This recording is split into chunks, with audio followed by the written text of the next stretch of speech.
Punjabi radio USA ਸੁਣ ਰਹੇ ਦੇਖ ਰਹੇ ਸਾਡੇ ਸਾਰੇ ਹੀ ਸਰੋਤਿਆਂ ਤੇ ਦਰਸ਼ਕਾਂ ਨੂੰ ਜੀ ਆਇਆਂ ਨੂੰ ਸਵਾਗਤ ਹੈ ਪ੍ਰੋਗਰਾਮ ਖਬਰ ਤੇ ਨਜ਼ਰ ਦੇ ਵਿੱਚ। ਮੈਂ ਰਾਜਕਨਵੀਰ ਸਿੰਘ ਜੁੜ ਚੁੱਕੇ ਨੇ ਆਪਣੇ ਨਾਲ ਇਸ ਟਾਈਮ ਪੰਜਾਬ ਤੋਂ ਉੱਗੇ ਪੱਤਰਕਾਰ ਅਤੇ ਲੇਖਕ ਦੀਪਕ ਸ਼ਰਮਾ ਚਨਾਥਲ ਜੀ। ਦੀਪਕ ਜੀ ਆਇਆਂ ਨੂੰ ਸਵਾਗਤ ਹੈ। ਸਤਿ ਸ਼੍ਰੀ ਅਕਾਲ ਜੀ। ਸਤਿ ਸ਼੍ਰੀ ਅਕਾਲ ਰਾਜਕਨਵੀਰ ਜੀ, ਸਾਰੇ ਦਰਸ਼ਕਾਂ ਨੂੰ ਸਰੋਤਿਆਂ ਨੂੰ ਮੇਰੀ ਪਿਆਰ ਭਰੀ ਸਤਿ ਸ਼੍ਰੀ ਅਕਾਲ।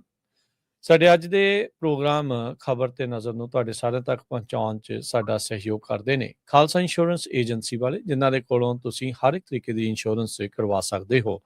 ਇੰਸ਼ੋਰੈਂਸ ਬਾਰੇ ਪਤਾ ਕਰਨ ਲਈ ਕਾਲ ਕਰ ਸਕਦੇ ਹੋ 408-272-2500। ਟਿਰਕੇਣਾ immigration law firm US immigration ਦਾ ਹੋਵੇ ਕਿਸੇ ਵੀ ਤਰੀਕੇ ਦਾ ਕੰਮ, ਕਾਲ ਅਟਰਨੀ ਜੇ ਟਿਰਕੇਣਾ 415-909-0503। Gurdeep Singh Virdi Clovis, Mandeep Singh San Jose, Onkar Singh Fresno, Gurnam Singh Antelope, Jarnail Singh Seattle, Mandeep Dhillon Yuba City ਤੇ ਲਾਲੀ ਸਿੰਘ ਗਰੇਵਾਲ ਫਰੀਮੌਂਟ। ਇਹਨਾਂ ਸਾਰਿਆਂ ਦਾ ਧੰਨਵਾਦ। ਜੇ ਤੁਸੀਂ ਵੀ ਇਸ ਪ੍ਰੋਗਰਾਮ ਨੂੰ ਸਹਿਯੋਗ ਕਰਨਾ ਚਾਹੁੰਦੇ ਹੋ, ਸੰਪਰਕ ਕਰ ਸਕਦੇ ਹੋ 408-272-5200 ਦੇ ਉੱਤੇ। ਦੀਪਕ ਜੀ, ਗੱਲਬਾਤ ਦਾ ਸਿਲਸਿਲਾ ਸ਼ੁਰੂ ਕਰਦੇ ਹਾਂ। ਆਮ ਆਦਮੀ ਪਾਰਟੀ ਵਾਲੇ ਜਿਨ੍ਹਾਂ ਨੇ ਇਹ ਕਹਿ ਕੇ ਸੱਤਾ ਦੇ ਵਿੱਚ ਆਏ ਸੀਗੇ ਵੀ ਅਸੀਂ ਨਸ਼ਾ ਰਹਿਣ ਨਹੀਂ ਦੇਣਾ, ਨਸ਼ੇ ਦੇ ਵਿਰੁੱਧ ਮੁਹਿੰਮਾਂ ਜਿਹੜੀਆਂ ਕਈ ਤਰੀਕੇ ਦੀਆਂ ਚਲਾਈਆਂ, ਪ੍ਰਹਾਰ ਜਿਹੜੇ ਉਹਨਾਂ ਨੇ ਬੜੇ ਕੀਤੇ, ਪਰ ਇਵੈਂਚੁਅਲੀ ਇਹ ਦੇਖਿਆ ਗਿਆ ਆ ਵੀ ਇਹਨਾਂ ਦੇ ਆਪਣੇ ਹੀ ਬੰਦੇ ਇਹੋ ਜਿਹੀਆਂ ਚੀਜ਼ਾਂ ਦੇ ਵਿੱਚ ਆਪ ਫਸਦੇ ਨੇ, ਫੜੇ ਜਾਂਦੇ ਨੇ। ਹੁਣ ਆਪ ਦੀ ਸਰਪੰਚੀ ਫੇਰ ਦਾਗੀ ਹੋਈ ਆ, 4 ਕਿਲੋ ਹੈਰੋਇਨ ਫੜੀ ਗਈ। ਬਿਲਕੁਲ ਜੀ, ਕੱਲ ਦੀ ਇਹ ਖਬਰ ਪੰਜਾਬ 'ਚ ਕਾਫੀ ਤਰਥੱਲੀ ਮਚਾ ਰਹੀ ਆ ਕਿ ਜੀ ਆਮ ਆਦਮੀ ਪਾਰਟੀ ਦੇ ਨਾਲ ਸੰਬੰਧਿਤ ਇੱਕ ਸਰਪੰਚ ਕੋਲੋਂ ਜੀ 4 ਕਿਲੋ ਹੈਰੋਇਨ ਫੜੀ ਗਈ। ਵੈਸੇ ਤਾਂ ਜਿਹੜਾ ਮਤਲਬ ਕਿਹਾ ਜਾ ਰਿਹਾ ਕਿ ਸਕਾਰਪੀਓ ਗੱਡੀ ਸੀ, ਉਹਦੇ ਵਿੱਚ 3 ਜਣੇ ਸੀ, ਜਿਹਦੇ ਵਿੱਚ ਮੁੱਖ ਆਰੋਪੀ ਲਵਪ੍ਰੀਤ ਸਿੰਘ ਦਾ ਨਾਮ ਆ ਰਿਹਾ ਕਿ ਲਵਪ੍ਰੀਤ ਸਿੰਘ ਸੀਗਾ ਤੇ ਪੁਲਿਸ ਨੂੰ ਸੂਚਨਾ ਮਿਲ ਗਈ ਸੀ ਕਿ ਕੋਈ ਸਕਾਰਪੀਓ ਗੱਡੀ 'ਚ ਮਾਲ ਆ ਰਿਹਾ ਜੀ। ਉਹਨਾਂ ਨੇ ਨਾਕਾ ਲਾ ਰਿਹਾ ਜੀ, ਕਹਿੰਦੇ ਕਿ ਗੱਡੀ ਕੱਥੂ ਨੰਗਲ ਕੰਨੀ ਨੂੰ ਜਾਣੀ ਹੈ ਜੀ। ਤੇ ਉਹ ਨਾਕੇ ਤੇ ਕਹਿੰਦੇ ਨਾਕਾ ਤੋੜ ਕੇ ਜਦੋਂ ਭੱਜ ਰਹੇ ਤੇ ਪੁਲਿਸ ਨੇ 9 ਕਿਲੋਮੀਟਰ ਪਿੱਛਾ ਕਰਕੇ ਫੜ ਲਿਆ। ਹਥਿਆਰ ਵੀ ਮਿਲੇ ਨੇ ਜੀ, ਕੁਝ ਗੈਰ ਕਾਨੂੰਨੀ, ਤੇ 4 ਕਿਲੋ 300 ਗ੍ਰਾਮ ਦੇ ਕਰੀਬ ਹੈਰੋਇਨ ਬਰਾਮਦ ਕਰਨ ਦਾ ਦਮ ਭਰਿਆ ਗਿਆ। ਹੁਣ ਪਹਿਲੀ ਗੱਲ ਤਾਂ ਇਹ ਹੈ ਕਿ ਇਹ ਸਰਪੰਚ ਆਪ ਹੈ ਨੀਗਾ, ਘਰੇ ਗਾਂ ਤੋਂ ਗਾਂ ਚਾਚੀ ਕੋਈ ਸਰਪੰਚ ਆ, ਉਹਦੇ ਨਾਂ ਤੇ ਸਰਪੰਚੀ ਚੱਕੀ ਫਿਰਦਾ। ਤੇ ਮਤਲਬ ਇਹ ਇੱਕ ਤਰੀਕਾਕਾਰ ਆ ਕਿ ਸਾਰਾ ਟੱਬਰ ਇਹ ਸਰਪੰਚ ਬਣਿਆ ਹੋਇਆ ਹੈ ਨਾ। ਦੂਸਰਾ, ਇਹਦਾ ਪਿਓ ਪੁਲਿਸ 'ਚ ਹੈ, ਠੀਕ ਹੈ, ਸਬ ਇੰਸਪੈਕਟਰ ਹੈ ਇਹਦਾ ਪਿਓ ਲਵਪ੍ਰੀਤ ਸਿੰਘ ਦਾ। ਸੋ ਉਹ ਵੀ ਕਿਹਾ ਜਾ ਰਿਹਾ ਕਿ ਇੱਕ ਇਹ ਵੀ ਕਨੈਕਸ਼ਨ ਵੀ ਬਾਅਦ 'ਚ ਦਾ ਵਿਸ਼ਾ। ਪਰ ਜੇ ਇਕੱਲੀ ਇਸੇ ਤਾਕਤ ਦੇ ਹਿਸਾਬ ਨਾਲ ਸਮਝਣਾ ਹੋਵੇ ਪੁਲਿਸ ਚਾਹੇ ਸਰਪੰਚੀ ਦੇ ਹਿਸਾਬ ਨਾਲ, ਤਦ ਨਹੀਂ ਗੱਲ ਬਣਦੀ। ਗੱਲ ਇਹ ਬਣਦੀ ਹੈ ਕਿ ਇਹ ਪਹਿਲਾਂ ਹੋਰ ਪਾਰਟੀਆਂ ਦੇ ਨੇੜੇ ਰਹੇ ਤੇ ਹੁਣ ਅੱਜ ਕੱਲ ਸੱਤਾਧਾਰੀ ਪਾਰਟੀ ਦੇ ਨੇੜੇ ਮੰਨੇ ਜਾਂਦੇ ਨੇ ਜੀ। ਕਾਰਨ ਇਹ ਹੈ ਕਿ ਜਿਹੜੇ 2 ਨੰਬਰ ਦਾ ਧੰਦਾ ਕਰਦੇ ਨੇ ਉਹਨਾਂ ਦੀ ਇਹ ਫਿਤਰਤ ਨੋਟ ਕਰਨ ਵਾਲੀ ਹੁੰਦੀ ਹੈ ਕਿ ਉਹ ਸਮੇਂ ਦੇ ਬਹਿਣ ਨਾਲ ਹਵਾ ਦੇ ਰੁੱਖ ਦੇ ਹਿਸਾਬ ਨਾਲ ਚੱਲਦੇ ਆ ਜੀ। ਜਿਹਦੀ ਹਵਾ ਵਗਦੀ ਹੈ ਉਹਦੇ ਨਾਲ ਆ ਜਾਂਦੇ ਨੇ। ਮੁੱਖ ਮੰਤਰੀ ਭਗਵੰਤ ਮਾਨ ਹੋਰੀ ਅਕਸਰ ਅੱਜ ਕੱਲ ਸਟੇਜਾਂ ਤੋਂ ਇਹ ਗੱਲ ਜ਼ਿਕਰ ਕਰਦੇ ਨੇ ਕਿ ਬਈ ਉਹਨਾਂ ਦੀਆਂ ਤਾਂ ਗੱਡੀਆਂ 'ਚ ਚਿੱਟਾ ਢੋਇਆ ਜਾਂਦਾ ਸੀ, ਉਹਨਾਂ ਦੀਆਂ ਗੱਡੀਆਂ 'ਚ ਸਵਾਰ ਹੁੰਦੇ ਸੀ ਚਿੱਟੇ ਵਾਲੇ, ਮਤਲਬ ਆਪਾਂ ਬਖਸ਼ਣੇ ਨਹੀਂ ਗਏ ਨਾ, ਆਪਾਂ ਐਂ ਕਰਨੇ। ਤੇ ਅੱਜ ਜਿਹੜੇ ਫੜੇ ਜਾ ਰਹੇ ਨੇ ਉਹ ਤੁਹਾਡੀ ਪਾਰਟੀ ਨਾਲ ਤਾਲੁਕਾਤ ਰੱਖਦੇ ਨੇ, ਤੁਹਾਡੇ ਪਾਰਟੀ ਦੇ ਲੀਡਰਾਂ ਨਾਲ ਤਾਲੁਕਾਤ ਰੱਖਦੇ ਨੇ। ਉਹ ਤਸਵੀਰਾਂ, ਉਹ ਜਨਤਕ ਸਮਾਗਮਾਂ 'ਚ ਆਉਣਾ ਜਾਣਾ, ਉਹਨਾਂ ਨਾਲ ਫੋਟੋਆਂ, ਫਿਰ ਉਹਨਾਂ ਦੀਆਂ ਗੱਡੀਆਂ 'ਚ ਚੜ੍ਹਨਾ ਉਤਰਨਾ, ਫਿਰ ਇਹ ਸਾਰਾ ਕੀ ਹੈ ਜੀ? ਫਿਰ ਹੁਣ ਇਹਦਾ ਜਵਾਬ ਕੌਣ ਦੇਗਾ? ਸਵਾਲ। ਪਿਛਲੇ ਦਿਨਾਂ 'ਚ ਇੱਕ ਕੋਲੋਂ 5 ਕਿਲੋ ਫੜ ਹੋ ਗਈ, ਹੁਣ ਇਹਦੇ ਕੋਲੋਂ 4 ਕਿਲੋ ਤੋਂ ਉੱਪਰ ਫੜ ਹੋ ਗਈ।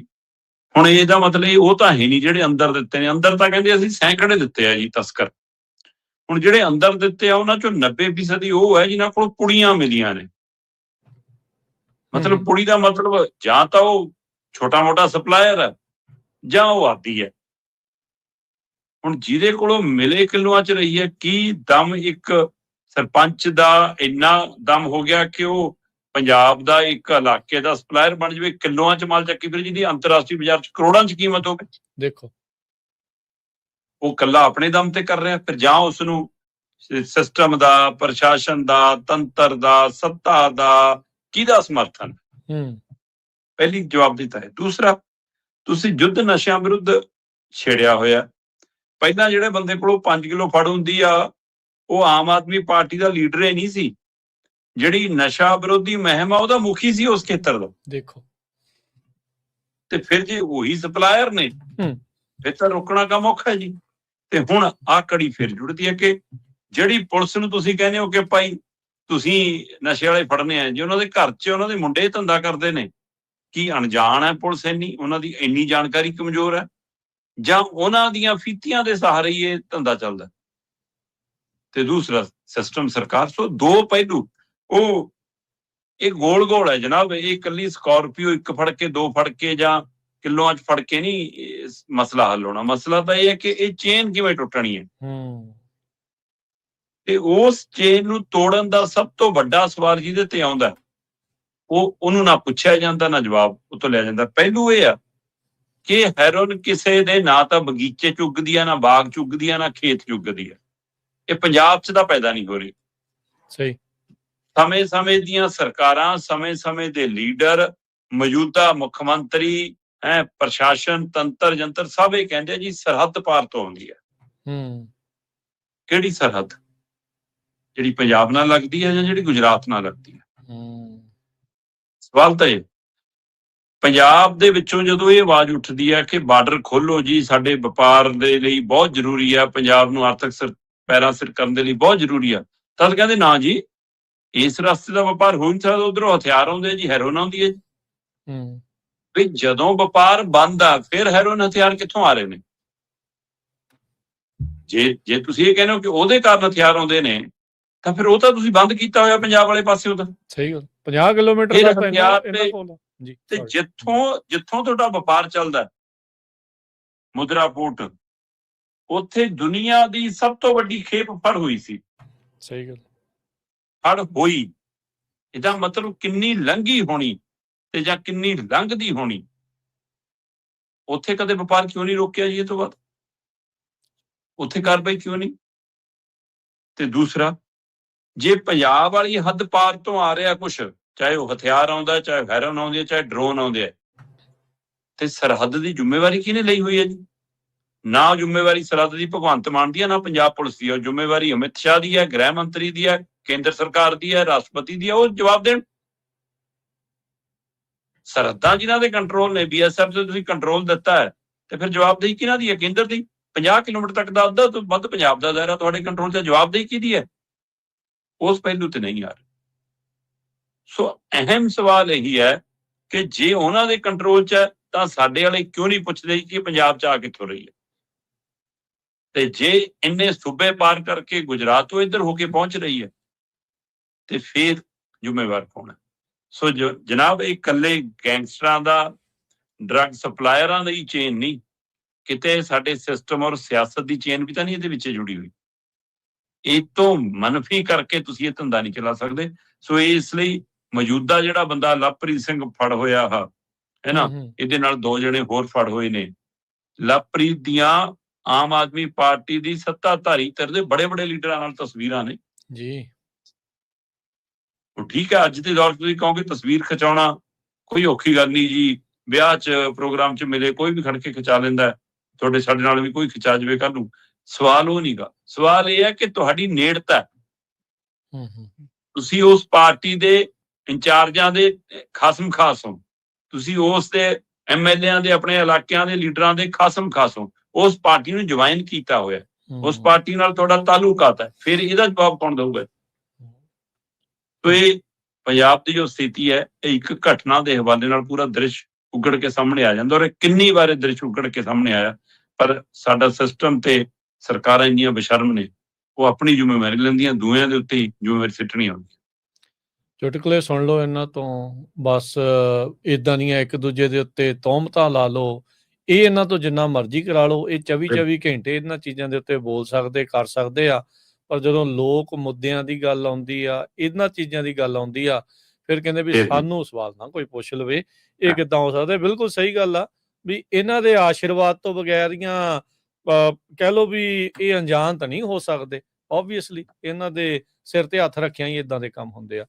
ਤੁਸੀਂ ਦੀਪਕ ਜੀ ਗੱਲ ਕੀਤੀ ਸੀ ਵੀ ਪੰਜਾਬ ਪੁਲਿਸ ਖੌਰੇ ਅਣਜਾਣ ਆ, ਵੀ ਪਰਿਵਾਰ ਦੇ ਵਿੱਚ ਹੀ ਇਹ ਸਾਰਾ ਕੁਝ ਹੋਈ ਜਾਂਦਾ, ਪਰ ਜਦੋਂ ਕੋਈ ਕਾਰਵਾਈ ਕਰਨੀ ਹੁੰਦੀ ਫਿਰ ਤਾਂ 24 ਘੰਟੇ ਤੋਂ ਵੀ ਘੱਟ ਵਕਤ ਲਾਉਂਦੇ ਆ। ਹੁਣ ਅਗਲੀ ਗੱਲ ਜਿਹੜੇ ਕਰ ਲਈਏ, ਚੰਡੀਗੜ੍ਹ ਦੇ ਵਿੱਚ ਕਤਲ ਦਾ ਬਦਲਾ ਪੰਜਾਬ ਪੁਲਿਸ ਨੇ ਕਹਿੰਦੇ 24 ਘੰਟਿਆਂ ਦੇ ਵਿੱਚ ਲੈ ਲਿਆ। ਉਹ ਰਣਜੀਤ ਸਿੰਘ ਵਾਲੇ ਮਸਲੇ 'ਚ ਵੀ ਆਪਾਂ ਦੇਖਿਆ ਵੀ ਕਿੱਦਾਂ ਦੀ ਕਾਰਵਾਈ ਰਹੀ ਆ।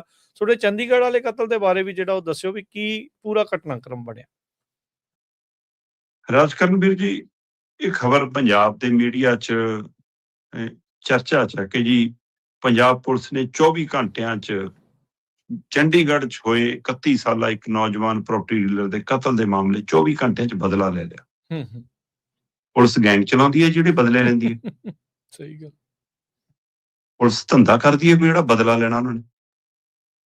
ਪੁਲਿਸ ਕਾਨੂੰਨੀ ਕਾਰਵਾਈ ਕਰਦੀ ਹੁੰਦੀ ਹੈ, ਪੁਲਿਸ ਬਦਲੇ ਨਹੀਂ ਲੈਂਦੀ ਹੁੰਦੀ।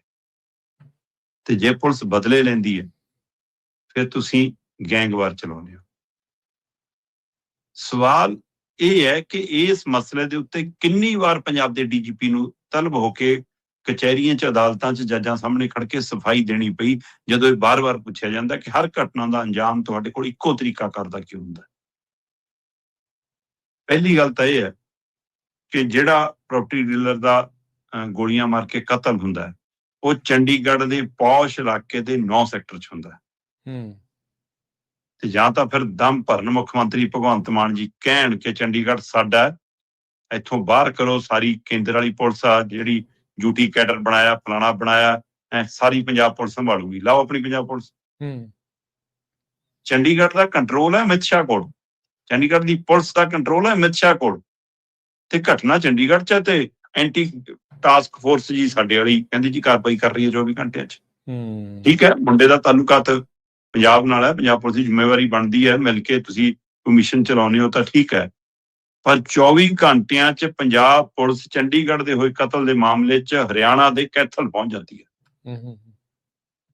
ਤੇ ਕੈਥਲ ਤੋਂ ਜਾ ਕੇ ਕਹਿੰਦੇ ਜੀ 2 ਮੁੰਡੇ ਲੱਭ ਗਏ ਜੀ ਤੇ ਬਾਕੀ ਵੀ ਫੜ ਲਾਂਗੇ ਜੀ ਹੋਰ, ਹੈ ਨਾ। ਤੇ ਜੀ ਲਓ ਜੀ ਇਹਨਾਂ ਨੇ ਕਾਰਵਾਈ ਕੀਤੀ ਸੀ ਜੀ, ਆਪਾਂ 24 ਘੰਟਿਆਂ 'ਚ ਰਗੜਤੇ ਜੀ। ਉਹ ਜਦੋਂ ਅਸੀਂ ਫੜਨਗੇ ਜੀ ਉਹਨਾਂ ਨੇ ਗੋਲੀ ਚਲਾਤੀ, ਅਸੀਂ ਜਵਾਬੀ ਗੋਲੀਆਂ ਚਲਾਈਆਂ ਜੀ। ਸਾਡੀਆਂ ਗੋਲੀਆਂ ਨਿਸ਼ਾਨੇ ਤੇ ਲੱਗੀਆਂ, ਕਿਸੇ 3 ਗੋਲੀਆਂ ਵੱਜੀਆਂ, ਕਿਸੇ 4 ਵੱਜੀਆਂ, ਹੁਣ ਗ੍ਰਿਫਤਾਰ ਨੇ ਜੀ। ਇਹ ਹਰ ਵਾਰ ਐਨਕਾਊਂਟਰ ਵਾਲੀ ਸਥਿਤੀ ਕਿਉਂ ਪੈਦਾ ਹੋ ਰਹੀ ਹੈ? ਵਾਕਈ ਵੱਡਾ ਸਵਾਲ। ਇਹ ਵੱਡਾ ਸਵਾਲ। ਔਰ ਇਹਦੇ ਨਾਲੋਂ ਵੀ ਜਿਹੜਾ ਰਣਜੀਤ ਸਿੰਘ ਦਾ ਤੁਸੀਂ ਜ਼ਿਕਰ ਕਰਦੇ ਹੋ, ਰਣਜੀਤ ਸਿੰਘ ਕਤਲ ਮਾਮਲਾ ਹੈ।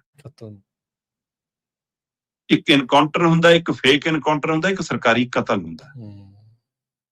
ਤੁਸੀਂ ਜਿਸ ਤਰੀਕੇ ਦਾ ਵਿਵਹਾਰ ਕਰ ਰਹੇ ਹੋ, ਪੁਲਿਸ ਕਾਨੂੰਨ ਦੇ ਤਹਿਤ ਉਹ ਜੇ ਦੋਸ਼ੀ ਨੇ ਉਹਨਾਂ ਨੂੰ ਸਾਬਤ ਕਰਾਵੇ, ਅਦਾਲਤ 'ਚੋਂ ਸਜ਼ਾ ਦਿਵਾਵੇ। ਚਾਹੇ ਉਹ ਰਣਜੀਤ ਹੈ ਤੇ ਚਾਹੇ ਹੁਣ ਕੱਲ੍ਹ ਵਾਲੇ ਜਿਹੜੇ ਫੜੇ ਨੇ ਉਹ ਨੇ। ਜੇ ਇਹਨਾਂ ਨੇ ਇਸ ਘਟਨਾ ਨੂੰ ਅੰਜਾਮ ਦਿੱਤਾ ਹੈ ਤਾਂ ਇਹ 17 18 ਸਾਲ ਦੇ ਜਵਾਕ ਕਿਹਦੀ ਸ਼ਹਿ ਤੇ ਕੰਮ ਕਰਦੇ ਆ ਜੀ? ਕਾਹਦੇ ਲਈ ਕੰਮ ਕਰਦੇ ਆ ਜੀ? ਇਹਦੀ ਕੋਈ ਜਵਾਬਦੇਹੀ ਤੈਅ ਕਰਨੀ ਹੈ ਕਿ ਨਹੀਂ? ਇਹ ਸੋਚਣ ਦਾ ਵਿਸ਼ਾ ਹੈ ਰਾਜਕਰਨਵੀਰ ਜੀ ਕਿ ਜਦੋਂ ਨਕਸਲਵਾਦ ਸੀ ਜਾਂ ਉਸ ਤੋਂ ਬਾਅਦ ਜਦੋਂ ਖੜਕੂਵਾਦ ਸੀ ਤਾਂ ਉਸ ਸਮੇਂ 2 ਪਹਿਲੂ ਸੀ। ਇੱਕ ਪਹਿਲੂ ਸੀ ਵੀ ਕਿ ਮੁੰਡੇ ਭਟਕ ਗਏ ਜੀ, ਗਲਤ ਰਾਹ ਚਲੇ ਗਏ ਜੀ, ਇਸ ਲਈ ਇਹਨਾਂ ਨੇ ਹਥਿਆਰ ਚੱਕ ਲਏ। ਦੂਜਾ ਸੀ ਕਿ ਜੀ ਇਹਨਾਂ ਨਾਲ ਜਿਹੜੇ ਮੁੰਡੇ ਨਹੀਂ ਵੀ ਗਏ ਇਸ ਰਾਹ ਤੇ ਉਹਨਾਂ ਨਾਲ ਵੀ ਪੁਲਿਸ ਵਧੀਕੀ ਕਰਦੀ ਹੈ ਜੀ, ਝੂਠੇ ਐਨਕਾਊਂਟਰ ਕਰ ਰਹੀ ਹੈ ਜੀ, ਪੁਲਿਸ ਮੁਕਾਬਲੇ ਬਣਾ ਰਹੀ ਹੈ। ਪਰ ਉਹ ਸਭ ਦੇ ਦਰਮਿਆਨ, ਝੂਠੇ ਸੱਚਿਆਂ ਦੇ ਦਰਮਿਆਨ ਵੀ ਇੱਕ ਕੋਈ ਮਿਸ਼ਨ ਸੀ ਅਗਲਿਆਂ ਦਾ। ਠੀਕ ਹੈ, ਨਹੀਂ ਹੈ, ਕਿਸੇ ਨੂੰ ਪ੍ਰਵਾਨ ਹੈ, ਕਿਸੇ ਨੂੰ ਨਹੀਂ ਹੈ, ਕੋਈ ਉਸ ਵਿਚਾਰਧਾਰਾ ਨਾਲ ਸਹਿਮਤ ਹੈ, ਕੋਈ ਸਹਿਮਤ ਹੈ, ਪਰ ਕੋਈ ਟਾਸਕ, ਕੋਈ ਮਿਸ਼ਨ, ਕੋਈ ਏਜੰਡਾ ਸੀ, ਚਾਹੇ ਨਕਸਲਵਾਦ ਦਾ ਚਾਹੇ ਖੜਕੂਵਾਦ ਦਾ। ਅੱਜ ਦਾ ਏਜੰਡਾ ਕੀ ਹੈ ਜਿਹੜਾ ਯੂਥ ਹਥਿਆਰ ਚੱਕੀ ਫਿਰਦਾ? ਫਿਰ ਅੱਜ ਕਾਹਦੇ ਲਈ ਹੈ? ਨਾ ਕੋਈ ਮਿਸ਼ਨ ਹੈ, ਸਿਰਫ ਲੁੱਟਖੋ, ਪੈਸਾ, ਅਯਾਸ਼ੀ, ਤੁਰੰਤ ਅਮੀਰ ਹੋਣ ਦੀ ਇੱਛਾ ਜਾਂ ਨਸ਼ਾ। ਕੀ ਕਾਰਨ ਹੈ ਜੀ ਕਿ ਪੰਜਾਬ ਦੀ ਜਵਾਨੀ ਸਾਡੀ ਇਸ ਰਾਹ ਤੇ ਪੈ ਗਈ ਹੈ? ਤੇ ਪੁਲਿਸ ਤੇ ਸਰਕਾਰ, ਸਿਸਟਮ ਉਸ ਨੂੰ ਕਰਾਹੇ ਤੋਂ ਸਹੀ ਰਾਹ ਤੇ ਲਿਆਉਣ ਦੇ ਲਈ ਇਹੋ ਜਿਹੀਆਂ ਜਦੋਂ ਘਟਨਾਵਾਂ ਅੰਜਾਮ ਦਊਗੀ ਤਾਂ ਉਹਨਾਂ ਦੇ ਪਰਿਵਾਰਾਂ ਤੇ ਕੀ ਜਾਊਗੀ ਤੇ ਗਾਂਹ ਤੋਂ ਗਾਂਹ ਫਿਰ ਇਹ ਭੜਕਾਹਟ ਵਧੂਗੀ ਕਿ ਠੰਡੀ ਹੋਊਗੀ ਜੀ? ਤੁਸੀਂ ਉਹਨਾਂ ਨੂੰ ਗ੍ਰਿਫਤਾਰ ਕਰਦੇ ਤੇ ਗ੍ਰਿਫਤਾਰ ਕਰਕੇ ਅਦਾਲਤ 'ਚ ਪੇਸ਼ ਕਰਦੇ, ਤੁਸੀਂ ਤੱਥ ਸਾਹਮਣੇ ਰੱਖਦੇ, ਅਦਾਲਤ ਸਾਬਤ ਕਰ ਲੈਂਦੀ ਕਿ ਹਾਂ ਜੀ ਇਹ ਦੋਸ਼ੀ ਹਨ ਜਾਂ ਨਹੀਂ। ਜੇ ਦੋਸ਼ੀ ਹੁੰਦੇ ਤਾਂ ਸਜ਼ਾ ਮਿਲਦੀ, ਜੇ ਬੇਦੋਸ਼ੀ ਹੁੰਦੇ ਤਾਂ ਰਿਲੀਜ਼ ਹੋ ਜਾਂਦੇ। ਪਰ ਤੁਸੀਂ ਉਹ ਜੱਜ, ਤੁਸੀਂ ਉਹ ਜਲਾਦ, ਤੁਸੀਂ ਉਹ ਫੈਸਲਾ ਸੁਣਾਓਗੇ ਤੇ ਤੁਸੀਂ ਉਹਨਾਂ ਨੂੰ ਫਾਹੇ ਲਾਓਗੇ। ਇਹ ਪੁਲਿਸ ਤਾਂ ਨਹੀਂ, ਇਹ ਅਦਾਲਤ ਦੇ ਕਹੇ ਬੋਲ ਨੇ, ਮੈਂ ਨਹੀਂ ਕਹਿ ਰਿਹਾ ਜੀ। ਜੱਜ ਸਾਹਿਬਾਨ ਦੇ, ਇਹ ਪੰਜਾਬ ਪੁਲਿਸ ਦੇ ਲਈ ਕਹੇ ਬੋਲ ਨੇ ਕਿ ਤੁਸੀਂ ਜੱਜ ਬਣ ਗਏ। ਉਹ ਫਿਰ ਉਹਨਾਂ ਨੇ ਇਹ ਵੀ ਪੁੱਛਿਆ ਕਿ ਬਾਰ-ਬਾਰ ਹਰ ਘਟਨਾ 'ਚ ਇੱਕੋ ਤਰੀਕਾ ਕਰ ਕਿਵੇਂ ਹੁੰਦਾ? ਸੋ ਇਹਦਾ ਜਵਾਬ ਕੋਈ ਨਹੀਂ ਹੈਗਾ। ਸਵਾਲ ਇਹ ਨਹੀਂ ਹੈਗਾ ਕਿ ਉਸ ਪਰਿਵਾਰ ਦਾ ਜਿਹੜਾ 31 ਸਾਲਾ ਨੌਜਵਾਨ ਗਿਆ, ਉਸਦੇ ਪਰਿਵਾਰ ਨੂੰ ਇਨਸਾਫ ਮਿਲਣਾ ਚਾਹੀਦਾ। ਸਵਾਲ ਇਹ ਵੀ ਹੈ ਕਿ ਜਿਹੜਾ ਪੁਲਿਸ ਵਾਲੇ 2 ਮਾਰੇ ਗਏ ਸੀ ਉਸ ਚੌਂਕੀ 'ਚ, ਉਸ ਪਰਿਵਾਰਦਿਆਂ ਨੂੰ ਵੀ ਇਨਸਾਫ ਮਿਲਣਾ ਚਾਹੀਦਾ। ਜੇ ਰਣਜੀਤ ਤੇ ਉਹਦੇ ਸਾਥੀਆਂ ਨੇ ਕਤਲ ਕੀਤਾ ਤਾਂ ਤੁਸੀਂ ਸਬੂਤ ਕਿਉਂ ਨਹੀਂ ਜੁਟਾ ਪਾਏ? ਤੇ ਜੇ ਇਸ ਘਟਨਾ 'ਚ ਇਹਨਾਂ ਨੇ ਘਟਨਾ ਨੂੰ ਅੰਜਾਮ ਦਿੱਤਾ ਤਾਂ ਇਹਨਾਂ ਨੂੰ ਕਟਹਿਰੇ 'ਚ ਖੜਾ ਕਰਕੇ ਦੋਸ਼ੀ ਕਿਉਂ ਨਹੀਂ ਸਾਬਤ ਕਰ ਪਏ? ਸਵਾਲ ਇਹ ਹੈ। ਪੁਲਿਸ ਵੀ ਜੇ ਗੈਂਗਸਟਰਾਂ ਵਾਂਗ ਗੋਲੀਆਂ ਚਲਾ ਕੇ ਨਿਬੇੜਾ ਕਰੂਗੀ ਤੇ ਫਿਰ ਇਹਦਾ ਤਰੀਕਾ ਕਰ ਕੀ ਸਮਝੀ? ਪਰ ਸਾਡੇ ਮੁੱਖ ਮੰਤਰੀ ਸਾਹਿਬ ਤਾਂ ਹੋ ਸਕਦਾ ਮੈਡਲ ਦੇਣ ਲੱਗ ਜਾਣ, ਪੁਲਿਸ ਰਾਜ ਵੱਲ ਵਧ ਰਹੇ ਆ। ਪੰਜਾਬ ਦੇ ਵਿੱਚ ਮੁੜ ਕੇ ਉਹ ਜਿਹਾ ਤਣਾਅ ਪੈਦਾ ਕੀਤਾ ਜਾ ਰਿਹਾ। ਬਿਲਕੁਲ ਵੱਡਾ ਸਵਾਲ ਇਹ ਹੈ ਕਿ ਜੇ ਹਰ ਮਾਮਲੇ 'ਚ ਪੁਲਿਸ 24 ਘੰਟਿਆਂ 'ਚ ਇੰਜ ਬਦਲੇ ਲੈਣ ਲੱਗੀ, ਉਹਦੇ ਬਾਵਜੂਦ ਵੀ ਫਿਰ ਇਹ ਹਥਿਆਰਾਂ ਚੱਕਣ ਵਾਲਿਆਂ ਦੇ ਮਨ 'ਚ ਥੋੜਾ ਡਰ ਕਿਉਂ ਨਹੀਂ ਪੈਂਦਾ? ਉਹਦੇ ਬਾਵਜੂਦ ਘਟਨਾਵਾਂ ਕਿਉਂ ਹੋਈ ਜਾਂਦੀਆਂ ਨੇ? ਨਹੀਂ ਤਾਂ ਅਗਲਾ ਕਹੇ ਕਿ ਬਾਈ ਮੈਂ ਨਹੀਂ ਕਰਦਾ, ਕੱਲ ਤਾਂ ਗੋਲੀ ਵੱਜੂਗੀ ਮੇਰੇ। ਉਹਦੇ ਬਾਵਜੂਦ ਵੀ ਕੁਝ ਨਹੀਂ ਰੁਕ ਰਿਹਾ। ਡਰ ਨਹੀਂ। ਫਿਰ ਇਹ ਵੀ ਸਵਾਲ ਲਾਅ ਐਂਡ ਆਰਡਰ ਨੂੰ ਮਲਟੀਪਲ ਇਸ ਦੇ ਨਾਲ ਦੀਪਕ ਜੀ ਗੱਲਾਂ ਨੇ ਵੀ ਕੀ ਇਹ ਆਪਣੀ ਜ਼ਿੰਮੇਵਾਰੀ ਤੋਂ ਭੱਜਦੇ ਨੇ ਵੀ ਸਾਨੂੰ ਪੇਪਰ ਵਰਕ ਨਾ ਕਰਨਾ ਪਵੇ, ਵੀ ਚੱਲ ਆ ਇੱਕ ਨਵਾਂ ਕੀ ਤਰੀਕਾ ਤਾਂ ਇਹਨਾਂ ਦਾ ਪੁਰਾਣਾ ਹੀ ਆ ਵੀ ਉਹੀ ਚੀਜ਼ ਵੀ ਇਹੀ ਚੀਜ਼ ਕਰੀ ਚੱਲੀਏ। Law and order the situation ਦਾ ਸਾਹਮਣੇ ਹੀ ਆ ਜਾਂਦਾ ਵੀ ਕੀ ਸਿਚੁਏਸ਼ਨ ਜਿਹੜੀ ਉਹ ਬਣੀ ਪਈ ਆ। ਤੇ ਨਾਲੇ ਇੱਕ ਹੋਰ ਚੀਜ਼, ਕਿਸੇ ਟਾਈਮ ਦੇ ਉੱਤੇ ਪੰਜਾਬ ਵਾਲੇ ਗੈਂਗਸਟਰਸ ਨੂੰ ਗਲੋਰੀਫਾਈ ਕਰਦੇ ਸੀ, ਹੁਣ law and enforcement the gangs ਨੂੰ ਵੀ ਗਲੋਰੀਫਾਈ ਕਰ ਰਹੇ ਆ। ਇਹ ਕਿਵੇਂ ਸਮਝਿਆ ਜਾਵੇ? ਲੋਕਾਂ ਦੇ ਮਨ ਦੇ ਵਿੱਚ ਬੜੀ ਫਿਕਰ ਵਾਲੀ ਸਥਿਤੀ ਆ ਕਿ ਸਾਡੇ ਆਈਕਨ ਹੁਣ ਕੌਣ ਬਣਦੇ ਜਾ ਰਹੇ ਨੇ।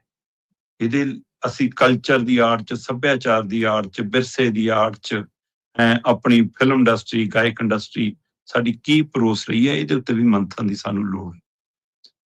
ਕੋਈ ਦੌਰ ਸੀ ਕਿ ਫਿਲਮ ਦੇ ਵਿੱਚ ਸ਼ਰੀਫ ਬੰਦਾ ਹੀਰੋ ਹੁੰਦਾ ਸੀ ਤੇ ਮਾੜੀਆਂ ਬਿਰਤੀਆਂ ਵਾਲਾ ਬੰਦਾ ਵਿਲਨ ਹੁੰਦਾ ਸੀ। ਪੁੱਠਾ ਹੋ ਗਿਆ। ਅੱਜ ਫਿਲਮ 'ਚ ਹੀਰੋ ਹੀ ਮਾੜੀਆਂ ਬਿਰਤੀਆਂ ਵਾਲਾ ਬੰਦਾ, ਉਹੀ ਸਾਡਾ ਹੀਰੋ। ਸੋ ਜਿਹੋ ਜਿਹਾ ਕੁਝ ਪੇਸ਼ ਕਰੋਗੇ ਫਿਰ ਜੋ ਬੀਜੋਗੇ ਉਹੀ ਵੱਢੋਗੇ ਨਾ। ਇਹ ਸਾਨੂੰ ਸੋਚਣ ਦੀ ਲੋੜ ਹੈ। ਸਮਾਜ ਦੇ ਸਿਰਜਣਕਾਰਾਂ ਨੂੰ, ਸਿਆਸਤਦਾਨਾਂ ਨੂੰ, ਪੜ੍ਹੇ ਲਿਖੇ ਇਹਨਾਂ ਅਹੁਦਿਆਂ ਤੇ ਪਹੁੰਚੇ ਅਧਿਕਾਰੀਆਂ ਨੂੰ, ਸੋ ਕਿ ਅਸੀਂ ਕਿਹੋ ਜਿਹਾ ਸਮਾਜ ਪੈਦਾ ਕਰਕੇ ਜਾ ਰਹੇ ਹਾਂ, ਇਹ ਸੋਚਣ ਦੀ ਲੋੜ ਜੀ। ਦੀਪਕ ਜੀ, ਅਗਲੀ ਗੱਲਬਾਤ ਵੱਧਦੇ ਹਾਂ। ਜੋ ਮੱਧ ਖਾੜੀ ਦੇ ਵਿੱਚ ਚੱਲ ਰਿਹਾ ਆ, ਮਿਡਲ ਈਸਟ ਦੇ ਵਿੱਚ ਜੰਗ ਦਾ ਅਸਰ, ਕੱਚਾ ਤੇਲ ਹੋ ਗਿਆ ਹੁਣ ਦੁੱਗਣਾ। ਦੇਖੋ, ਆਪਾਂ ਤਾਂ ਪਹਿਲੇ ਦਿਨ ਤੋਂ ਗੱਲ ਕਰ ਰਹੇ ਸੀ ਕਿ ਇਹ ਜੰਗ ਇਜ਼ਰਾਈਲ, ਅਮਰੀਕਾ ਤੇ ਈਰਾਨ ਦੇ ਵਿਚਾਲੇ ਨਹੀਂ ਹੈ। ਉਹਨਾਂ ਦੇ ਵਿਚਾਲੇ ਤਾਂ ਹੋ ਸਕਦਾ ਹੈ ਹਥਿਆਰੀ ਜੰਗ ਹੋਵੇ, ਪਰ ਅੱਜ ਦੀ ਤਰੀਕ ਦੇ ਵਿੱਚ ਜੰਗ ਦਾ ਅਸਰ ਵਿਸ਼ਵ ਵਿਆਪੀ ਹੈ। ਜਿਸ ਤਰ੍ਹਾਂ ਇੱਕ ਦੂਜੇ ਦੇ ਨਾਲ ਚੇਨ ਜੁੜੀ ਹੈ, ਕਾਰੋਬਾਰ ਜੁੜਿਆ ਹੈ, ਇਹਨਾਂ ਆਦਾਨ ਪ੍ਰਦਾਨ ਜੁੜਿਆ ਹੈ, ਤੇ ਇਹਦਾ ਅਸਰ ਹਰ ਥਾਂ ਜਾਣਾ। ਫਿਰ ਇਹਦਾ ਅਸਰ ਉਹਨਾਂ ਮੁਲਕਾਂ ਤੱਕ ਵੀ ਅਪੜਿਆ ਜਿੱਥੇ ਅਮਰੀਕਾ ਦੀ ਏਅਰਬੇਸ ਸੀ, ਅਮਰੀਕਾ ਦੇ ਟਿਕਾਣੇ ਸੀ, ਜਾਂ ਜਿਹੜੇ ਮਾੜਾ ਮੋਟਾ ਅਮਰੀਕਾ ਵਾਲੇ ਪਾਸੇ ਨੂੰ ਡੱਕਾ ਸਿੱਟਦੇ ਸੀ। ਫਿਰ ਈਰਾਨ ਉਧਰ ਨੂੰ ਸਿੱਧਾ ਹੋ ਲਿਆ, ਕਹਿੰਦਾ ਚਲੋ ਵੀ ਆ ਜਾਓ। ਪਰ ਈਰਾਨ ਸ਼ੁਰੂ ਤੋਂ ਇਹ ਗੱਲ ਕਹਿੰਦਾ ਰਿਹਾ ਕਿ ਮੈਂ ਤਾਂ ਸਿਰਫ ਅਮਰੀਕਾ ਦੇ ਟਿਕਾਣਿਆਂ ਦੇ ਉੱਤੇ ਨਿਸ਼ਾਨਾ ਵਿੰਨ ਰਿਹਾ, ਮੈਂ ਸਿਵਲੀਅਨ ਤੇ ਨਹੀਂ ਵਿੰਨ ਰਿਹਾ, ਮੇਰਾ ਇੱਧਰ ਨਾਲ ਕੋਈ ਸੰਬੰਧ ਨਹੀਂਗਾ। ਪਰ ਇਹ ਕੁੱਲ ਮਿਲਾ ਕੇ ਅਸਰ ਫਿਰ ਜਦੋਂ ਉਹ ਰਸਤਾ ਰੁਕ ਗਿਆ, ਤੇਲ ਗੈਸ ਪ੍ਰਭਾਵਿਤ ਹੋਣ ਲੱਗ ਪਈ, ਤੇ ਉਹਦਾ ਨਤੀਜਾ ਫਿਰ ਕੱਚੇ ਤੇਲ ਦੀਆਂ ਕੀਮਤਾਂ ਤਾਂ ਵਧਣੀਆਂ ਹੀ ਸੀ। ਮੈਂ ਭਾਰਤ ਦੇ ਹਵਾਲਿਆਂ ਜੇ ਗੱਲ ਕਰਾਂ ਤਾਂ ਜੰਗ ਸ਼ੁਰੂ ਹੋਣ ਤੋਂ ਲੈ ਕੇ ਹੁਣ ਤੱਕ ਇਹ 20 ਦਿਨਾਂ ਦਾ ਵਰਤਾਰਾ ਜੋ ਹੈਗਾ, ਇਹਦੇ ਵਿੱਚ ਕੱਚੇ ਤੇਲ ਦੀ ਕੀਮਤ ਸਾਡੇ ਲਈ ਦੁੱਗਣੀ ਹੋ ਗਈ। ਜਿਹੜੀ 70-71 ਪ੍ਰਤੀ ਬੈਰਲ ਸੀ, ਉਹ 145-46 ਪ੍ਰਤੀ ਬੈਰਲ ਡਾਲਰ ਤੇ ਚਲੀ ਗਈ। ਇੱਥੋਂ ਅੰਦਾਜ਼ਾ ਲਾਓ ਕਿ ਅਸੀਂ ਖੜੇ ਕਿੱਥੇ। ਸੋ ਇਹ ਬਿਲਕੁਲ ਬੜੀ ਫਿਕਰਮੰਦੀ ਵਾਲੀ ਗੱਲ ਹੈ ਕਿ ਪੈਟਰੋਲ ਡੀਜ਼ਲ ਮਹਿੰਗਾ ਹੋਣ ਦਾ ਖਦਸ਼ਾ ਹੈ, ਗੈਸ ਮਿਲੇ ਨਹੀਂ ਰਹੀ, ਮਹਿੰਗੀ ਹੋਣੀ ਤਾਂ ਮਹਿੰਗੀ ਹੋਣੀ ਹੋ। ਸੋ ਇਹ ਸਾਰੀ ਸਥਿਤੀ ਵਿੱਚ ਅੰਦਾਜ਼ਾ ਇਹ ਲਾਇਆ ਜਾ ਰਿਹਾ ਕਿ ਭਾਰਤ ਦੇ ਵਿੱਚ ਪੈਟਰੋਲ ਡੀਜ਼ਲ ਦੀਆਂ ਕੀਮਤਾਂ 15 ਰੁਪਏ ਪ੍ਰਤੀ ਲੀਟਰ ਤੱਕ ਵੱਧ ਸਕਦੀ ਜੀ। ਜੇ ਜੰਗ ਥੋੜੀ ਜਿਹੀ ਵੀ ਹੋਰ ਅੱਗਾ ਖਿੱਚਦੀ ਹੈ ਤਾਂ ਇਹ ਅਸਰ, ਇਹ ਹੋ ਸਕਦਾ ਹੈ ਕਿ ਰਾਜਨੀਤਿਕ ਤੌਰ ਦੇ ਉੱਤੇ ਸਾਡੇ ਲੋਕ ਕਹਿਣ ਤੇਲ ਕੰਪਨੀਆਂ ਨੂੰ ਕਿ ਨਾ ਅਜੇ ਘਾਟਾ ਸਹਿ ਲਓ, ਮਾੜਾ ਮੋਟਾ ਅਸੀਂ 4-5 ਸੂਬਿਆਂ ਦੀਆਂ ਚੋਣਾਂ ਕਰਾ ਲਈਏ, ਵਿਧਾਨ ਸਭਾ ਜਿਹੜੀਆਂ ਆ ਗਈਆਂ ਪੱਛਮੀ ਬੰਗਾਲ ਸਮੇਤ, ਹੈ ਨਾ। ਸੋ ਉਹ ਤੋਂ ਬਾਅਦ ਫਿਰ ਆਪਾਂ ਦੇਖ ਲਾਂਗੇ। ਇਹ ਹੋ ਸਕਦਾ ਕਿ ਉਹ ਘਾਟਾ ਘੂਟਾ ਉਹਨਾਂ ਦਾ ਬਾਅਦ ਚੋਂ ਪੂਰਾ ਕਰਤਾ ਜਾਵੇ। ਪਰ ਇਹ ਜਿਵੇਂ ਸੋਨੇ ਦਾ ਰੇਟ ਰੋਜ਼ ਤੈਅ ਹੁੰਦਾ, ਉਹਦੇ ਹਿਸਾਬ ਨਾਲ ਜੇ ਚੱਲਣਾ ਹੋਵੇ ਸਹੀ ਮਾਇਨਿਆਂ 'ਚ, ਤਾਂ ਅੱਜ ਦੀ ਤਰੀਕ 'ਚ 10 ਤੋਂ 15 ਰੁਪਏ ਤੇਲ ਮਹਿੰਗਾ ਹੋਣ ਸਥਿਤੀ, ਕਿਉਂਕਿ ਸਾਡੇ ਤਾਂ ਕਈ ਵਾਰ ਸਸਤਾ ਹੋਣ ਦਾ ਤਾਂ ਨਹੀਂ ਕਰਦੇ। ਹੋ ਸਕਦਾ ਹੁਣ ਰਾਜਨੀਤਿਕ ਤੌਰ ਤੇ ਦੇਖਣ ਨੂੰ ਮਹਿੰਗਾ ਵੀ ਨਾਲ ਥੋੜਾ ਰੋਕ ਲੈਣ, ਪਰ ਇਹ ਸਥਿਤੀ ਉਨੀ ਉਹ ਮੁਸ਼ਕਲ ਗੁੰਝਲਦਾਰ ਬਣਦੀ ਜਾ ਰਹੀ ਹੈ। ਮੈਂ ਦੇਖ ਰਿਹਾ ਸੀਗਾ ਕਿ 3-4 ਤਰੀਕੇ ਨੇ ਜਿਹੜੇ, ਜੇ ਆਪਾਂ ਤੇਲ ਨੂੰ ਭਾਰਤ ਵਾਲੇ ਹਵਾਲਿਆਂ ਦੇਖਣਾ ਹੋਵੇ। ਇੱਕ ਤਾਂ ਇੰਡੀਅਨ ਬਾਸਕਟ ਹੈ, ਉਹਦਾ 27 ਫਰਵਰੀ ਨੂੰ $71 ਪ੍ਰਤੀ ਬੈਰਲ ਸੀਗਾ, ਜਿਹੜਾ 19 ਮਾਰਚ ਤੱਕ ਆਉਂਦੇ ਆਉਂਦੇ $146 ਪ੍ਰਤੀ ਬੈਰਲ ਹੋ ਗਿਆ। ਇਹ 106% ਦੇ ਨਾਲ ਵਧਿਆ, ਹੈ ਨਾ। ਫਿਰ ਓਪੇਕ ਬਾਸਕਟ ਹੈ ਜਿਹੜੀ, ਉਹਦਾ 27 ਫਰਵਰੀ ਨੂੰ $70 ਸੀਗਾ ਪ੍ਰਤੀ ਬੈਰਲ, ਤੇ 19 ਮਾਰਚ ਤੱਕ ਆਉਂਦੇ 135 ਹੋ ਗਿਆ, 93% ਵਧਿਆ। ਫਿਰ ਬ੍ਰੇਟ ਕਰੂਡ ਹੈ ਜੀ, ਜਿਹੜਾ 73 ਰੁਪਏ ਸੀਗਾ 27 ਫਰਵਰੀ ਨੂੰ, ਤੇ 19 ਮਾਰਚ ਤੱਕ ਆਉਂਦੇ 113 ਹੋ ਗਿਆ, 55% ਵਧਿਆ। ਤੇ ਫਿਰ WTI ਕਰੂਡ $67 ਪ੍ਰਤੀ ਬੈਰਲ ਪੈ ਰਿਹਾ ਸੀ ਸਾਨੂੰ 27 ਫਰਵਰੀ ਤੱਕ, 19 ਮਾਰਚ ਤੱਕ ਆਉਂਦੇ $97 ਪ੍ਰਤੀ ਬੈਰਲ ਹੋ ਗਿਆ, 45% ਵਧਿਆ। ਤੇ ਇਸ ਤਰ੍ਹਾਂ ਇਹ ਮਤਲਬ ਕਿ 45 ਤੋਂ ਲੈ ਕੇ 106% ਤੱਕ ਇਹ 'ਚ ਇਜ਼ਾਫਾ ਹੈ, ਜਿਹਦਾ ਅੰਦਾਜ਼ਾ ਤੁਸੀਂ ਜੇ ਸਿੱਧਾ ਮੋਟੇ ਦੇਸੀ ਹਿਸਾਬ 'ਚ ਸਮਝਣਾ ਹੋਵੇ, ਭਾਰਤ ਆਪਣੀ ਜ਼ਰੂਰਤ ਹੈ ਜਿਹੜੀ ਉਹ 85% ਕੱਚਾ ਤੇਲ ਤੇ 50% ਤੋਂ ਜ਼ਿਆਦਾ ਗੈਸ ਆਯਾਤ ਕਰਦਾ ਹੈ। ਸਾਡੇ ਕੋਲ ਕੱਚਾ ਤੇਲ ਜਿਹੜਾ ਪੈਟਰੋਲ ਡੀਜ਼ਲ ਦੇ ਰੂਪ 'ਚ ਬਾਅਦ 'ਚੋਂ ਸਾਨੂੰ ਮਿਲਦਾ ਹੈ, ਉਹ 85% ਸਾਡਾ ਬਾਹਰੋਂ ਆਉਂਦਾ ਹੈ। 15% ਉਹ ਅਸੀਂ ਹੈ ਜਿਹੜਾ ਆਪਣਾ ਪੈਦਾ ਕਰ ਰਹੇ ਹਾਂ ਨਾ ਆਪਣਾ।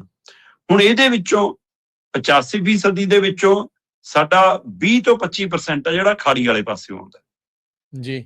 ਇਸ ਲਈ ਸਿੱਧੇ ਰੂਪ ਦੇ ਵਿੱਚ ਉਧਰੋਂ ਰੋਕ ਲੱਗਣ ਦੇ ਕਾਰਨ ਇੰਨਾ ਪ੍ਰਭਾਵ ਪੈਟਰੋਲ ਡੀਜ਼ਲ ਤੇ ਨਹੀਂ ਪੈ ਰਿਹਾ, ਪਰ ਜਦੋਂ ਅੰਤਰਰਾਸ਼ਟਰੀ ਪੱਧਰ ਤੇ ਇਹ ਦਿੱਕਤ ਖੜੀ ਹੁੰਦੀ ਹੈ ਤਾਂ ਉਹਦਾ ਅਸਰ ਕੀਮਤਾਂ ਤੇ ਤਾਂ ਜਾਣਾ ਹੀ ਜਾਣਾ ਨਾ। ਫਿਰ ਜਦੋਂ ਡਿਮਾਂਡ ਵਧਣੀ ਆ, ਸਪਲਾਈ ਸਾਰਿਆਂ ਲਈ ਘਟਣੀ ਆ।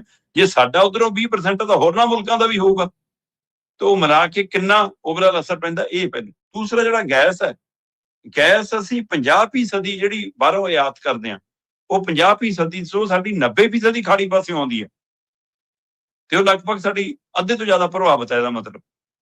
ਤੇ ਉਹਦਾ ਅਸਰ ਫਿਰ ਸਾਡੇ ਤੇ ਸਿੱਧੀ ਕਿੱਲਤ ਦੇ ਰੂਪ 'ਚ ਹੈਗਾ। ਸੋ ਇਸ ਲਈ ਇਹ ਬੜਾ ਹਲਚਲ ਹੈ, ਕਿਉਂਕਿ ਜਿਸ ਤਰ੍ਹਾਂ ਦੀ ਉੱਥੇ ਸਥਿਤੀ ਬਣੀ ਹੋਈ ਹੈ, ਉਹ ਮੁਰਜਾ ਵਾਲਾ ਉਹ ਰਾਹ ਨਹੀਂ ਖੁੱਲ ਪਾ ਰਿਹਾ। ਬੇਸ਼ੱਕ ਸਾਡੇ 3-4 ਬੇੜੇ ਆਏ ਨੇ ਨਿਕਲ ਕੇ, ਹੈ ਨਾ, ਤੇ ਉਹਦੇ ਕਈ ਅਰਥ ਵੀ ਲਾਏ ਜਾ ਰਹੇ ਨੇ ਕਿ ਭਾਰਤ ਨੇ ਦਵਾਈਆਂ ਵੀ ਭੇਜੀਆਂ ਈਰਾਨ ਨੂੰ, ਜਾਂ ਉਹਨਾਂ ਦੇ ਜਿਹੜੇ ਪਹਿਲਾਂ ਝੰਡਾ ਬਦਲ ਕੇ ਆਏ ਬੇੜੇ ਸੀਗੇ ਉਹ ਛੱਡਣ ਦੀ ਗੱਲ ਹੋ ਰਹੀ ਹੈ। ਸੋ ਜਾਂ ਭਾਰਤੀ ਲੋਕਾਂ ਦੇ ਰੁੱਖ ਨੂੰ ਦੇਖਦਿਆਂ ਹੋਇਆਂ ਸਰਕਾਰ ਨੂੰ ਥੋੜਾ ਜਿਹਾ ਇਸ ਮਾਮਲੇ ਵੱਲ ਗੌਰ ਕਰਨਾ ਪਿਆ। ਸਰਕਾਰ ਦਾ ਨਜ਼ਰੀਆ ਚਾਹੇ ਹੋਰ ਹੋਵੇ, ਭਾਰਤੀਆਂ ਦਾ ਨਜ਼ਰੀਆ ਈਰਾਨ ਪ੍ਰਤੀ ਹੋਰ ਤਰ੍ਹਾਂ, ਇਹ ਸਾਰੇ ਪਹਿਲੂ ਨੂੰ ਬਾਚਿਆ ਜਾ ਰਿਹਾ ਹੋਵੇ, ਜੋ ਮਰਜ਼ੀ ਹੋਵੇ। ਸੋ ਪਰ ਭਾਰਤ ਦੇ ਵਿੱਚ ਕੱਚੇ ਤੇਲ ਦੀਆਂ ਕੀਮਤਾਂ ਤੇ ਗੈਸ ਦੀ ਕਿੱਲਤ ਇਹ ਵੱਡਾ ਮਸਲਾ ਬਣਦਾ ਜਾ ਰਿਹਾ। ਜਿੰਨੀ ਜੰਗ ਲੰਬੀ ਖਿੱਚੂਗੀ ਉਨੀ ਸਾਡੀ ਮੁਸ਼ਕਲ ਵਧੂਗੀ, ਉਨੀ ਮੁਸ਼ਕਲ। ਬਿਲਕੁਲ ਜੀ। ਇਸੇ ਜੰਗ ਨੂੰ ਲੈ ਕੇ ਅਗਲੀ ਗੱਲ ਦੀਪਕ ਜੀ ਆਪਾਂ ਕਰਦੇ ਹਾਂ ਵੀ ਈਰਾਨ ਝੁਕਣ ਨੂੰ ਤਿਆਰ ਨਹੀਂ ਤੇ ਅਮਰੀਕਾ ਪਿੱਛੇ ਹਟਣ ਨੂੰ। ਦੇਖੋ, ਆਰਥਿਕ ਤੌਰ ਤੇ ਈਰਾਨ ਦਾ ਕਾਫੀ ਨੁਕਸਾਨ ਹੋ ਚੁੱਕਿਆ, ਪਰ ਜੇ ਇਹੀ ਗੱਲ ਹੈ ਤਾਂ ਨੁਕਸਾਨ ਤਾਂ ਇਜ਼ਰਾਈਲ ਦਾ ਵੀ ਘੱਟ ਨਹੀਂ ਹੋਇਆ। ਤੇ ਜੇ ਇਸੇ ਪਹਿਲੂ ਨੂੰ ਦੇਖਣਾ ਹੋਵੇ ਤਾਂ ਕਹਿੰਦੇ ਜੀ ਅਮਰੀਕੀ ਕਾਂਗਰਸ ਤੋਂ ਮਨਜ਼ੂਰੀ ਲੈਣ ਨੂੰ ਫਿਰਦੇ ਨੇ ਕਿ ਹੋਰ ਬਜਟ ਚਾਹੀਦਾ ਜੀ, ਤਾਂ ਫੌਜ ਦਾ ਕੰਮ ਚੱਲੂਗਾ। 200 ਬਿਲੀਅਨ ਮੰਗਿਆ। ਹਾਂ, ਹੁਣ ਇਹਦਾ ਮਤਲਬ ਤੁਹਾਡਾ ਆਰਥਿਕ ਤੇ ਉੱਤੇ ਅਸਰ ਤਾਂ ਵੱਡਾ ਪੈ ਰਿਹਾ ਨਾ।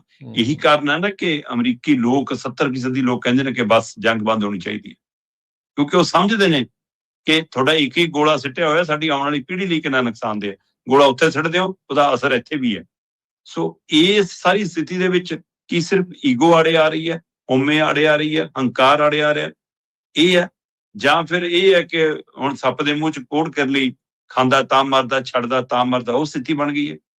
ਤੇ ਈਰਾਨ ਦਾ ਬਿਲਕੁਲ ਆਰਥਿਕ ਨੁਕਸਾਨ ਵੀ ਹੋਇਆ ਤੇ ਉਹਦਾ ਜਾਨੀ ਮਾਲੀ ਨੁਕਸਾਨ ਵੀ ਬਹੁਤ ਹੋਇਆ।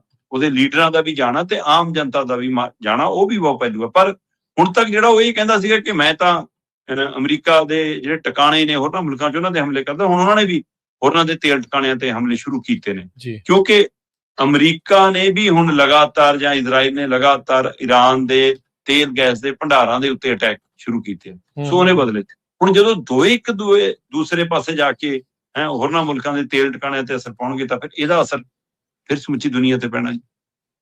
ਤੇ ਇਸ ਲਈ ਈਰਾਨ ਦਾ ਜੋ ਤਸੀਰ ਹੈ ਉਹਦੇ ਹਿਸਾਬ ਨਾਲ ਉਹ ਤਾਂ ਕਹਿੰਦੇ ਆਖਰੀ ਗੋਲੀ ਤੱਕ ਲੜਾਂਗੇ। ਉਹ ਕਹਿੰਦੇ ਜੰਗ ਅਸੀਂ ਸ਼ੁਰੂ ਨਹੀਂ ਕੀਤੀ, ਪਰ ਹੁਣ ਬੰਦ ਵੀ ਅਸੀਂ ਨਹੀਂ ਕਰਦੇ। ਤੁਸੀਂ ਸ਼ੁਰੂ ਕੀਤੀ, ਤੁਸੀਂ ਬੰਦ ਕਰ ਲਓ। ਹੁਣ ਕਹਿੰਦੇ ਕਿ ਟਰੰਪ ਹੋਰੀ ਸੋਚਦੇ ਆ ਕਿ ਇੱਕ ਵਾਰ ਈਰਾਨ ਕਹਿ ਦੇਵੇ ਕਿ ਮੈਂ ਸਮਝੌਤੇ ਲਈ ਤਿਆਰ ਹਾਂ ਜੀ, ਫਿਰ ਅਸੀਂ ਰੁਕ ਜਾਵਾਂਗੇ। ਜਾਂ ਉਹਨੂੰ ਕਹਿੰਦੇ ਕੋਈ ਸਲਾਹ ਦੇਣ ਵਾਲਾ ਹੋਵੇ ਕਿ ਭਾਈ ਦੇਖ ਲੈ, ਤੂੰ ਇਹੀ ਕਹਿ ਲੈ ਮੈਂ ਖਾਮੇ ਨਹੀਂ ਮਾਰ ਲਿਆ, ਮੈਂ ਇਹਨਾਂ ਦੇ ਟਿਕਾਣੇ ਤਹਿਸ ਨਹਿਸ ਕਰ ਲਏ, ਲਓ ਜੀ ਆਪਾਂ ਜਿੱਤ ਗਏ। ਸੋ ਉਹ ਕਹਿੰਦਾ ਪਰ ਅੱਜ ਦੇ ਦਿਨ 'ਚ ਲੁਕਿਆ ਕੁਛ ਨੀਗਾ, ਮੇਰੇ ਕਹਿਣ ਨਾਲ ਕਿਹਨੇ ਮੰਨਣਾ। ਸੋ ਇਸ ਲਈ ਇਹ ਇੱਕ ਪਾਸੇ ਅੜੀ ਹੈ ਕਿ ਅਸੀਂ ਝੁਕਣਾ ਨੀਗਾ, ਦੂਏ ਪਾਸੇ ਮਤਲਬ ਇੱਧਰ ਸਵੈਮਾਨ ਦਾ ਮਸਲਾ, ਉੱਧਰ ਹਉਮੈ ਦਾ ਮਸਲਾ ਹੈ, ਇਹਦੇ ਵਿਚਾਲੇ ਪੇਚ ਫਸਿਆ। ਸੋ ਇਸ ਲਈ ਇਹ ਲੜਾਈ ਜਿੰਨੀ ਲੰਬੀ ਖਿੱਚ ਰਹੀ ਹੈ ਉਨੀ ਸਾਰਿਆਂ ਲਈ ਮੁਸ਼ਕਿਲ ਹੈ। ਕੋਈ ਅਜਿਹਾ ਨਹੀਂ ਹੈ ਜਿਹੜਾ ਮਤਲਬ ਸਮਝਾ ਪਾਵੇ ਤੇ ਉਹ ਸਮਝਣ ਵਾਲੀ ਸਥਿਤੀ 'ਚ ਹੋਵੇ ਤਾਂ ਹੀ ਗੱਲ ਕਿਤੇ ਜਾ ਕੇ ਰੁਕੇ। ਆਉਣੀ ਗੱਲ ਮੇਜ਼ ਤੇ ਹੀ ਪੈਣੀ ਹੈ ਜੀ, ਅੱਜ ਨਹੀਂ ਤਾਂ ਕੱਲ੍ਹ। ਜੀ ਜੀ ਜੀ, ਬਿਲਕੁਲ ਸਾਰੇ ਮਸਲਿਆਂ ਦਾ ਹੱਲ ਮੇਜ਼ਾਂ ਤੇ ਹੀ ਹੁੰਦਾ ਹੈ, ਸ਼ੁਰੂਆਤ ਜਿੱਥੋਂ ਮਰਜ਼ੀ ਹੋਈ ਹੋਵੇ। ਜਾਂਦੇ ਜਾਂਦੇ ਦੀਪਕ ਜੀ ਗੱਲ ਕਰ ਲਈਏ, ਪੰਜਾਬ ਦੇ ਵਿੱਚ ਮੌਸਮ ਵਿਗੜਿਆ, ਮੀਂਹ ਅਤੇ ਹਵਾਵਾਂ ਨੇ ਫਿਕਰ ਵਧਾਇਆ। ਹਾਂ ਬਿਲਕੁਲ ਜੀ, ਪਿਛਲੇ 2-3 ਦਿਨ ਤੋਂ ਮੌਸਮ 'ਚ ਕਾਫੀ ਤਬਦੀਲੀ ਹੈ ਤੇ ਅਗਲੇ ਵੀ 2 ਦਿਨ ਹੋਰ ਅੰਦਾਜ਼ਾ ਲਾਇਆ ਜਾ ਰਿਹਾ ਕਿ ਇਹ ਇਸੇ ਤਰ੍ਹਾਂ ਰਹਿਣ ਦੀ ਸੰਭਾਵਨਾ ਹੈ।